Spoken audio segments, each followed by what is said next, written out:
Olá, estamos começando mais uma videoaula. A videoaula de hoje trata do tema a estrutura ativa da população, ou seja, as pessoas que estão inseridas dentro do mercado de trabalho, né? Nós vamos falar um pouquinho sobre a questão do mercado de trabalho de forma geral. Bom, começando esse tema, que é um tema muito atual por conta da questão do desemprego, começando esse tema, a população em idade ativa, ou seja, em idade que pode trabalhar dentro do Brasil, é aquela população que se encontra com 15 anos ou mais.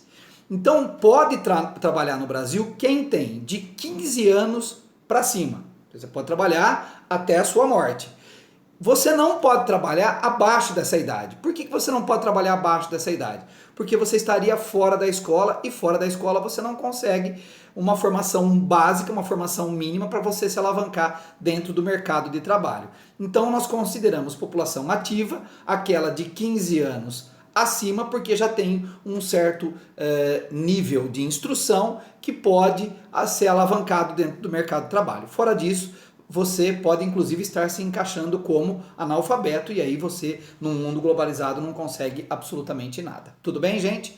Bom, mas nós temos também a chamada população não economicamente ativa, que é aquela que está em idade ativa, mas não está nem trabalhando, nem procurando trabalho. Então você tem um grupo da população que estaria dentro da idade para trabalhar, por exemplo, você estaria aí com 20, 30, 40 anos, mas você não está nem trabalhando e nem procurando trabalho. Vamos dar exemplo para você entender. Um estudante, ele pode ter, por exemplo, 20 anos de idade e não está procurando trabalho. Por quê? Porque ele está... Vamos melhorar a câmera aqui, pessoal. Porque ele está se aperfeiçoando. Então ele não vai procurar trabalho, ao contrário, ele está estudando para ganhar formação para entrar no mercado de trabalho. Uma dona de casa, traduz esse nome dona de casa que é meio polêmico. Uma mulher que opta junto lá, vamos criar uma situação. Uma mulher que é casada que opta lá com o seu marido, com o seu esposo, que ela não vai trabalhar, ela vai ficar em casa para cuidar dos filhos, para cuidar da educação dos filhos. Foi algo combinado, tá? E isso pode acontecer. Então ela está em idade ativa, talvez tenha formação, mas por uma escolha de vida pessoal, essa liberdade que as pessoas têm dentro de um regime democrático, ela decidiu que não vai trabalhar e vai ficar dessa forma porque foi o combinado. Isso é o que a gente chama de população não economicamente ativa. Bom, a população economicamente ativa é aquela população que está inserida no mercado de trabalho na condição de ocupado, ou seja, quem está trabalhando, e na condição de desocupado, quem está desempregado, tá? Ou desocupado. Então, para você pegar isso, você tem que fazer um levantamento. Olha como é complicado esse levantamento. Você tem que conversar com todas as pessoas de 15 anos acima, tá certo? E fazer um levantamento para ver quem está dentro e quem está fora. Então, você vai ter gente aí, por exemplo, que está estudando, que está fora, é inativo. Mas você tem gente que está como ativo. Então, a população ativa é aquela de gente ocupada e desocupada, que nós chamamos, grosso modo, de desempregados. Tudo bem? Bom, as mulheres estão cada vez mais presentes no mercado de trabalho. Isso não é uma condição que acontece no Brasil, isso é uma condição que acontece... Deixa eu subir a câmera. É uma condição que acontece aí no mundo inteiro, tá? Nós temos no mundo inteiro a mulher inserida nesse mercado de trabalho e a mulher fica numa posição difícil dentro dessa inclusão do mercado de trabalho. Por quê? Porque as mulheres às vezes têm mais que uma jornada de trabalho. Porque a mulher às vezes tem jornada dupla, jornada tripla. A mulher, ela tem o trabalho, mas ela tem a casa dela, mas ela ainda cuida dos pais. Então há uma discussão, inclusive, da questão do tempo de aposentadoria da mulher. Por que a mulher poderia se aposentar mais cedo e se aposenta mais cedo? Ué, você vai entender por quê. Porque a mulher, apesar dela ter uma expectativa de vida mais alta que a do homem, a mulher, ela tem mais funções que o homem, ela desempenha mais funções. A sociedade, fazendo uma análise, entende que a mulher desempenha 2, 3 funções e por isso a mulher tem que se aposentar mais cedo. Mas nós temos um problema com a mulher no mercado de trabalho, que é um problema muito sério. Qual que é o problema? Qual que é o problema? O problema é o seguinte, pessoal, o problema é que a mulher ganha menos que o homem. Essa média de salário menor, ela vai oscilar aí na casa entre 20% e 30% menos, né? A média aí de 25%.